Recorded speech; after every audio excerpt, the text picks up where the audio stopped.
मित्रों, स्वागत है आपका हमारे YouTube चैनल में। आज हम आपके लिए लेके आए हैं DSSB TGT हिंदी का पेपर। यह paper DSSB TGT Hindi male का है, जो कि ऑनलाइन के माध्यम से हुआ 28 अगस्त 2018 को। आफ्टरनून का पेपर है और इसमें 200 प्रश्न होंगे, जिसमें हम 100 प्रश्नों के ऊपर ही बात करेंगे, जो कि सब्जेक्ट से रिलेटेड होंगे। इससे पहले भी हमने DSSB के बहुत सारे प्रश्न पत्र अपने चैनल में अपलोड किए हैं, जिसमें DSSB TGT PGT हिंदी और अन्य प्रतियोगी परीक्षाओं के हिंदी से रिलेटेड प्रश्न पत्र, UGC नेट के परीक्षा प्रश्न पत्र, ये सभी हमारे चैनल में उपलब्ध हैं। आप इन सभी प्रश्नों को अपने आने वाली परीक्षा के लिए ज़रूर देखें। अभी देखते हैं इस पेपर के हिंदी विषय से संबंधित प्रश्नों को। मित्रों, सब्जेक्ट रिलेटेड के प्रश्न शुरू होते हैं। इस पेपर के 100 प्रश्न हैं कुल मिला के। देखते हैं पहला प्रश्न। रानी केतकी की कहानी के लेखक थे। 4 ऑप्शन होंगे, आंसर इनमें पहले ही टिक है, हम उन पे यहाँ डिस्कस करेंगे।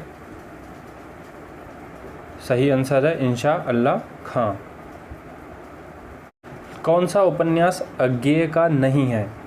सच्चिदानंद, हीरानंद, वात्स्यायन, अज्ञेय का उपन्यास इनमें से कौन सा नहीं है? सही आंसर होगा इसका अजय की डायरी।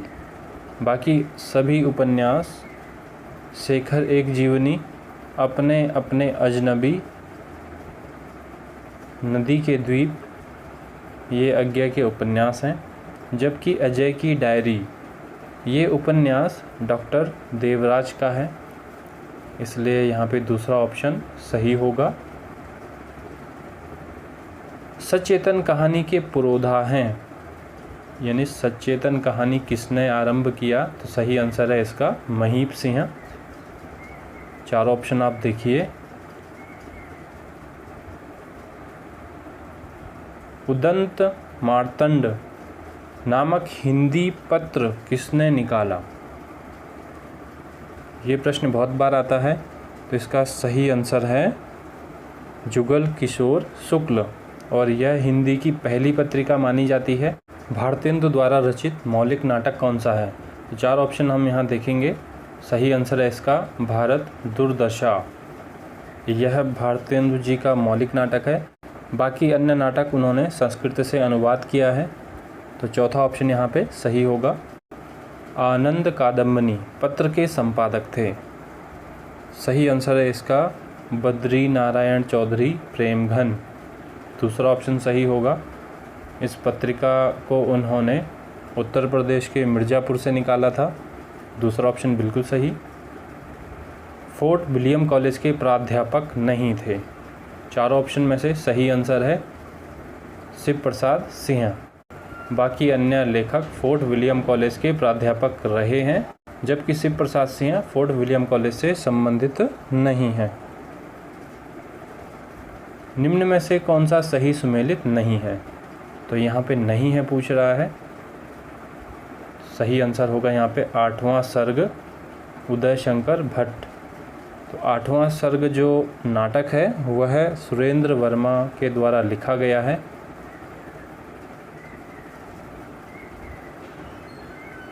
बाकी अन्य सभी सुमेलित हैं। कोणांक जगदीशन माथुर का नाटक है। मादा कैक्टस लक्ष्मी नारायण लाल का। सिंदूर की होली लक्ष्मी नारायण मिश्र।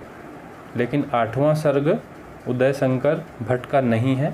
यह सुरेंद्र वर्मा द्वारा रचित नाटक है, तो दूसरा ऑप्शन यहाँ पे सही होगा, यानी सुमेलित नहीं है।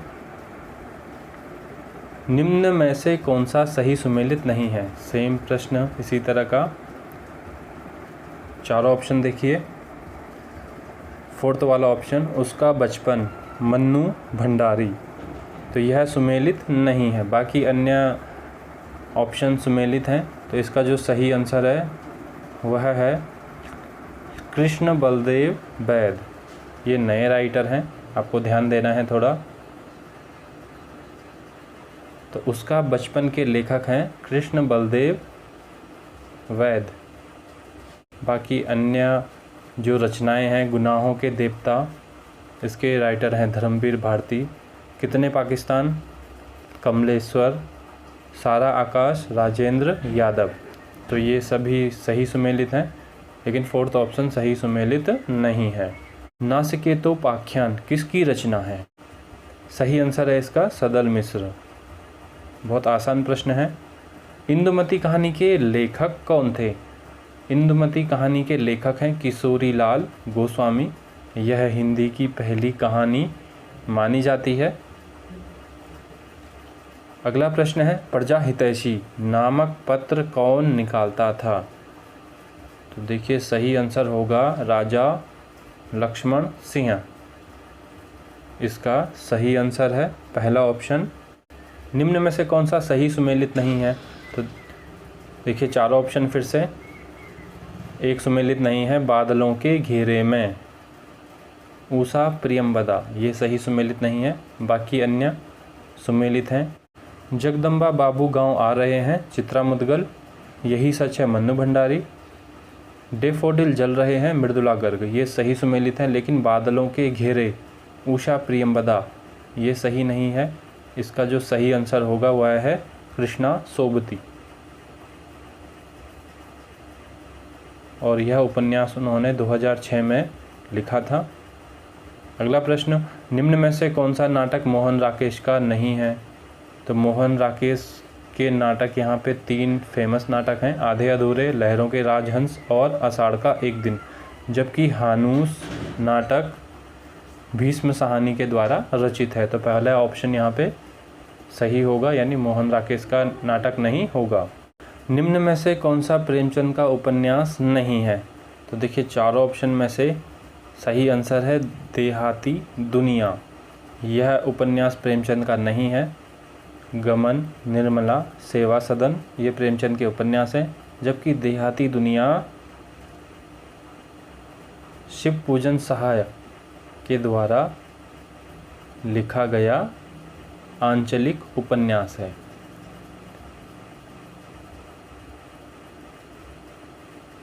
परीक्षा गुरु उपन्यास कब प्रकाशित हुआ? तो 1882 को परीक्षा गुरु प्रकाशित हुआ। इसके राइटर थे लाला निवास दास और यह हिंदी का पहला उपन्यास माना जाता है। निस्सहाय हिंदू उपन्यास के लेखक थे राधा कृष्ण दास। दूसरा ऑप्शन सही होगा।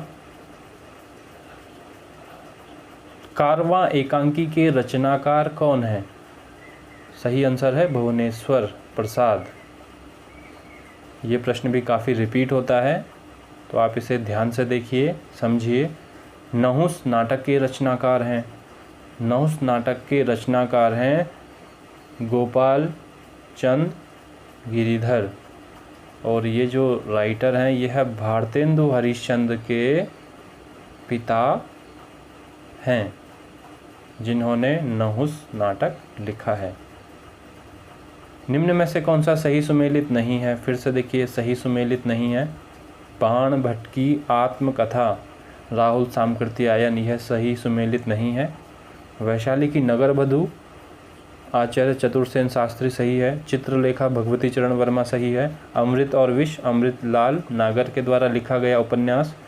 जबकि बाण भट्ट की आत्मकथा यह हजारी प्रसाद द्विवेदी के द्वारा लिखा गया उपन्यास है। यहाँ पे तीसरा आंसर सही होगा। अगला प्रश्न, रामचंद्र शुक्ल ने आदिकाल को क्या नाम दिया है? 4 ऑप्शन यहाँ पे होंगे। सही आंसर है वीर गाथा काल। आदिकाल हिंदी साहित्य का पहला काल माना जाता है। रामचंद्र शुक्ल ने इसे वीर गाथा काल कहा है। अन्य ऑप्शन को देख लेते हैं। यहाँ पे चारण काल राम कुमार वर्मा के द्वारा कहा गया है। जबकि सिद्ध सामंत काल राहुल सामकृत्यायन के द्वारा कहा गया है, जो कि ज़्यादातर यात्रा साहित्य के लिए फेमस हैं, राहुल सामकृत्यायन। वीर काल विश्वनाथ प्रसाद मिश्र के द्वारा आदिकाल के लिए कहा गया है।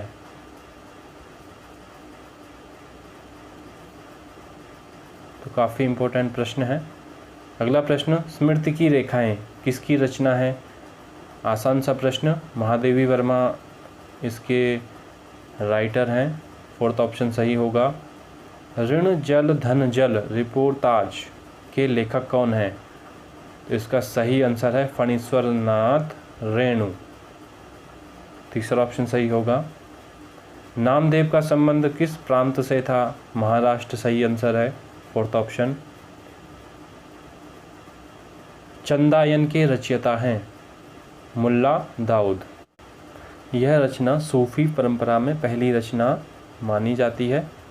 मुल्ला दाऊद इसके लेखक हैं, चंदायन रचना है। तो आपको ध्यान देना है इस प्रश्न को। अगला प्रश्न, बेकन के निबंधों का हिंदी अनुवाद बेकन विचार रत्नावली नाम से किसने किया? सही आंसर है इसका महावीर प्रसाद द्विवेदी, जिन्होंने सरस्वती पत्रिका का भी संपादन किया। भाषा की पूर्ण शक्ति का विकास निबंधों में ही सबसे अधिक संभव होता है, यह कथन किसका है? रामचंद्र शुक्ल, सही आंसर, तीसरा ऑप्शन। दादू दयाल की रचनाओं का संपादन अंगवधु नाम से किसने किया? सही आंसर होगा रज्जव। रज्जव इनके शिष्य थे दादू दयाल के, उन्होंने इनकी रचनाओं को अंगवधु नाम से संपादन किया। निराला की साहित्य साधना के लेखक हैं रामविलास शर्मा। निराला की साहित्य साधना रामविलास शर्मा के द्वारा लिखी गई निराला की जीवनी है, जो कि इन्होंने 3 खंडों में प्रकाशित किया, 1969, 1972 और 1976। अगला प्रश्न, कौन सा सही सुमेलित नहीं है? देखिए, सूफी परंपरा से रिलेटेड ये सारे रचनाएं और उनके लेखक हैं। तो मधुमालती यहाँ पे मंझन आएगा, बाकी अन्य सही सुमेलित हैं। तो पहला ऑप्शन सही सुमेलित नहीं है। हिंदी काव्य में 12 मासा वर्णन सबसे पहले कहाँ मिलता है? सही आंसर है वीसलदेव रासो। इसके राइटर हैं नरपति नाल्हा, जो कि 175 चंदों में लिखी गई विरह प्रधान रचना है। ये प्रश्न पिछले पेपरों में भी रिपीट हुआ है। देश विदेश किसका यात्रा साहित्य है? सही आंसर होगा इसका रामधारी सिंह दिनकर। कवितावली के ग्रंथकार कौन हैं? तुलसीदास। बहुत आसान सा प्रश्न। खुमान रासों के रचयिता कौन हैं? दलपति विजय। आदिकाल से रिलेटेड रचना रासो साहित्य। वल्लभाचार्य का संबंध किस संप्रदाय से था? पुष्टि संप्रदाय, यानी वल्लभाचार्य ने पुष्टि मार्ग को अपनाया था, चलाया था। तो सही आंसर है तीसरा ऑप्शन। गोरी सेवे सेज पर मुख पर डारे केस पंक्ति किसके द्वारा रचित है? तो यह जो पंक्ति है अमीर खुसरो के द्वारा रचित है। हम हशमत संस्मरण किसके द्वारा रचित है? कृष्णा सोबती। दूसरा ऑप्शन सही होगा।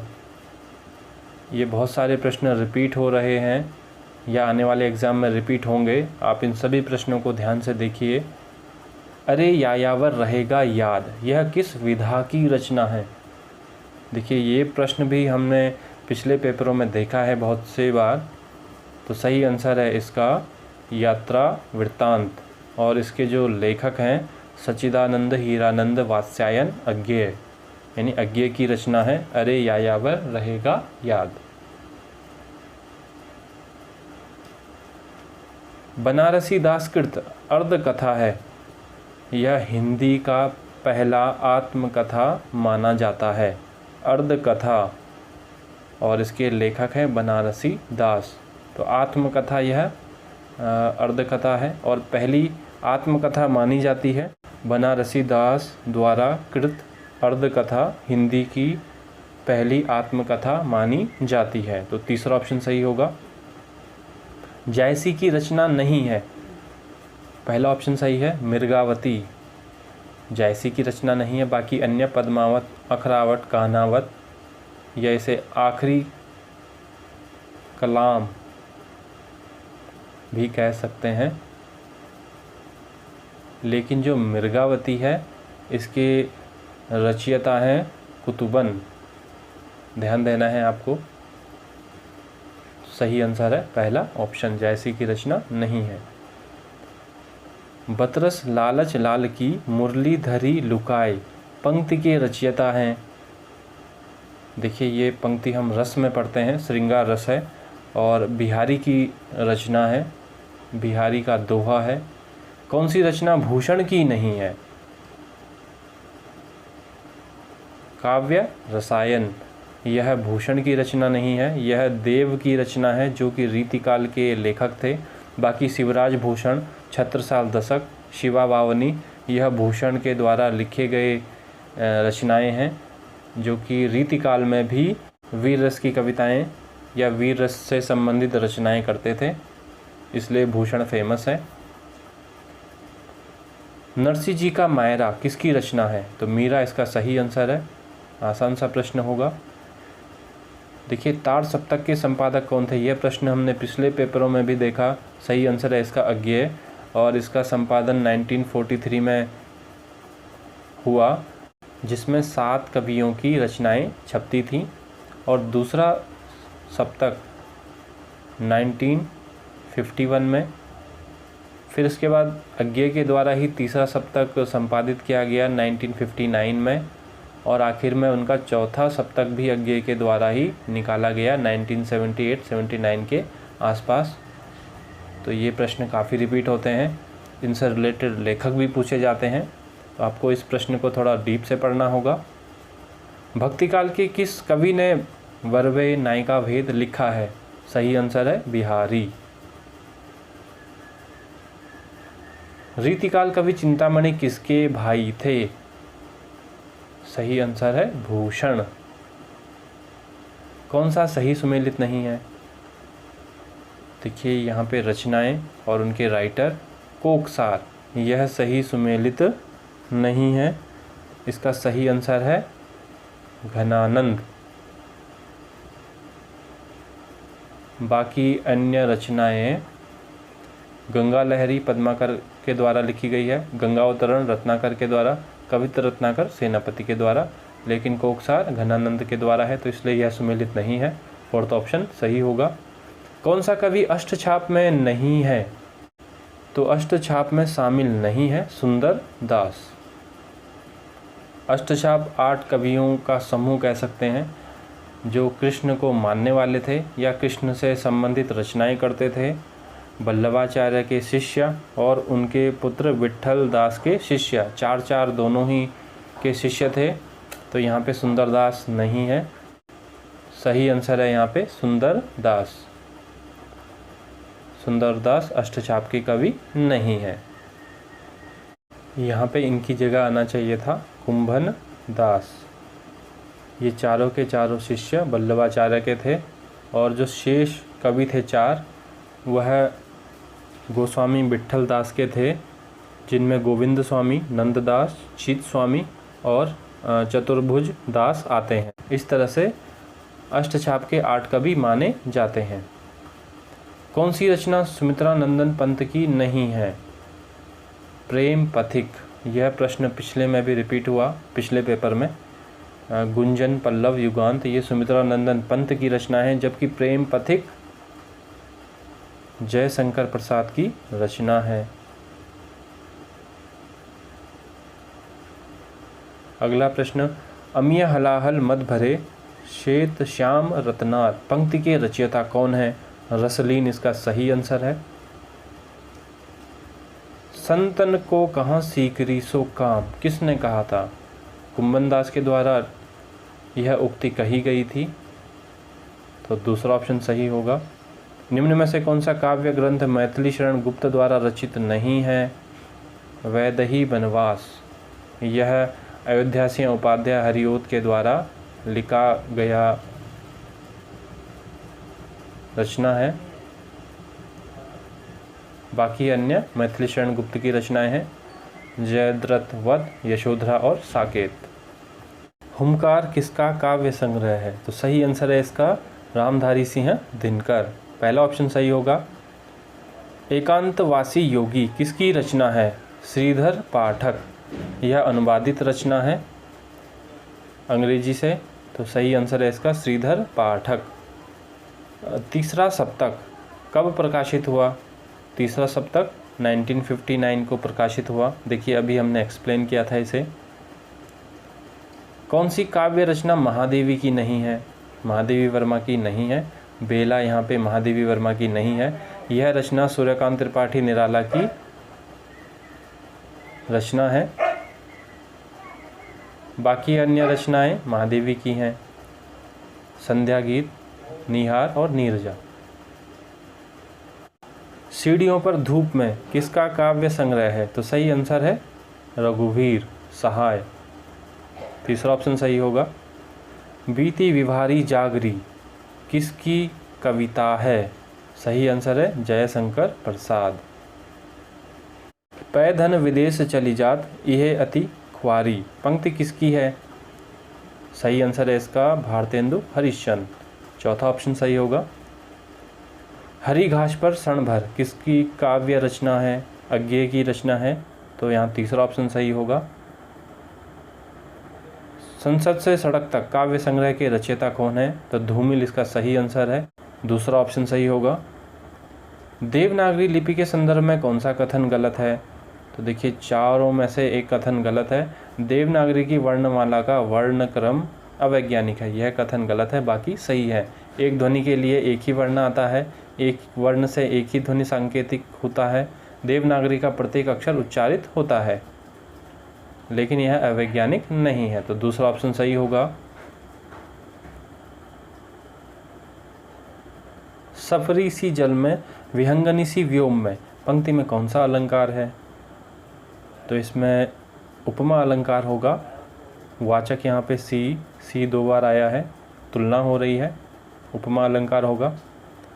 वह विकारी शब्द जिससे किसी विशेष वस्तु, भाव और जीव के नाम का बोध हो क्या कहलाता है? तो विकारी जिसमें परिवर्तन होता है यानी संज्ञा। तो सही आंसर है इसका संज्ञा। दूसरा ऑप्शन सही होगा। विद्यापति कृत कीर्तिलता की भाषा है, तो यह है अवहट्ट, यानी यहाँ पे जो आदिकाल की हिंदी थी वह भाषा हम इसे कह सकते हैं। देवनागरी लिपि का विकास किस लिपि से हुआ है? तो सही आंसर है इसका ब्राह्मी लिपि। पहला ऑप्शन सही होगा। निम्न में से वर्तनी की दृष्टि से शुद्ध है? तो अनुकूल। फोर्थ ऑप्शन सही होगा, बाकी सभी अशुद्ध हैं। अवधी हिंदी की किस उपभाषा के अंतर्गत आती है? तो अवधी आती है पूर्वी हिंदी के अंतर्गत। उपमेय में उपमान की संभावना होने पर अलंकार क्या होगा? तो सही आंसर है उत्प्रेक्षा। कृतज्ञ का विलोम होगा कृतघ्न। पहला ऑप्शन सही होगा। कौन सी बोली राजस्थानी उपभाषा के अंतर्गत नहीं आती? तो देखिए राजस्थानी उपभाषा के अंतर्गत गढ़वाली नहीं आती। गढ़वाली बोली हिंदी में पहाड़ी हिंदी के अंतर्गत आती है। बाकी अन्य राजस्थानी उपभाषा या राजस्थानी हिंदी के अंतर्गत आती है, मालवी, मेवाती और मारवाड़ी। निम्न में से कौन सा वर्ण दंत्य है? तो देखिए दांत से ना, जीभ दांत पे लग रही है तो ना सही आंसर है। तुम कहाँ रहते हो कैसा वाक्य है? प्रश्नवाचक वाक्य। बहुत आसान सा प्रश्न। अर्थ के आधार पर वाक्य के भेद, इसमें से प्रश्नवाचक होगा। निम्न में से कौन सा शब्द अविकारी नहीं है? यानी लंबा, यह अविकारी नहीं है। बाकी ये अन्य शब्द अविकारी हैं, यानी इनमें कोई परिवर्तन नहीं होता। और लंबा यहाँ पे विकारी शब्द है। विकारी यानी संज्ञा, सर्वनाम, विशेषण। तो लंबा यहाँ पे विशेषण शब्द होगा। अक्ष का अर्थ नहीं होता। अक्ष का अर्थ नहीं होता पृथ्वी। बाकी अन्य अक्ष के अर्थ होते हैं आँख, सर्प और धुरी। रचना के आधार पर वाक्य के कितने भेद हैं? तो देखिए रचना के आधार पर वाक्य के 3 भेद होते हैं। सही आंसर है 3। और अर्थ के आधार पर वाक्य के 8 भेद होते हैं। चिर चीर शब्द युग्म का सही अर्थ है चिर का पुराना, चीर का कपड़ा। पहला ऑप्शन सही होगा। निम्न में से कौन सा अलंकार शब्दालंकार है? तो देखिए शब्दालंकार है यमक। बाकी अन्य अर्थालंकार हैं उपमा, अतिशयोक्ति और रूपक। स्वर संधि कितने प्रकार की होती है? तो स्वर संधि होती है 5 प्रकार की। आसान सा प्रश्न ये भी। नौका का पर्यायवाची नहीं है। नौका का पर्यायवाची नहीं है तटनी, बाकी अन्य नौका के पर्यायवाची शब्द हैं।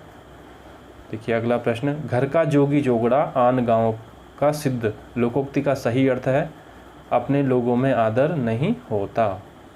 दूसरा ऑप्शन सही होगा।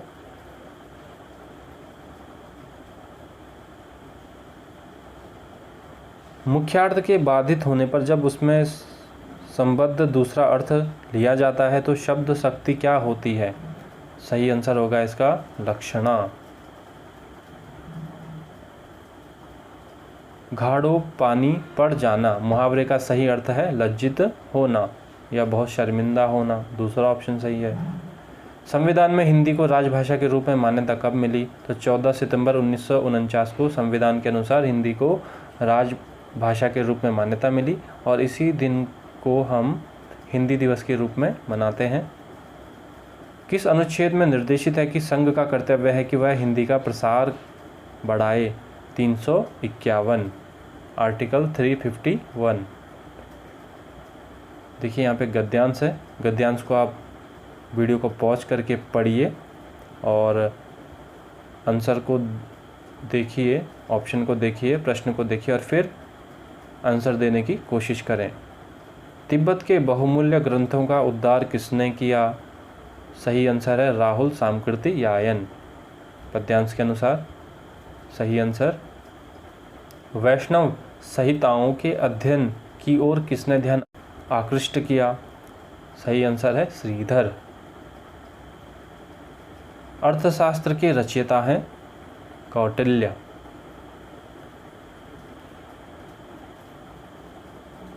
कश्मीर की ग्रंथ रश्मि को प्रकाशित करने का प्रयास किसने किया? मुकुंदराम शास्त्री ने। गद्यांश का उपयुक्त शीर्षक क्या होगा? नवीन जागरण।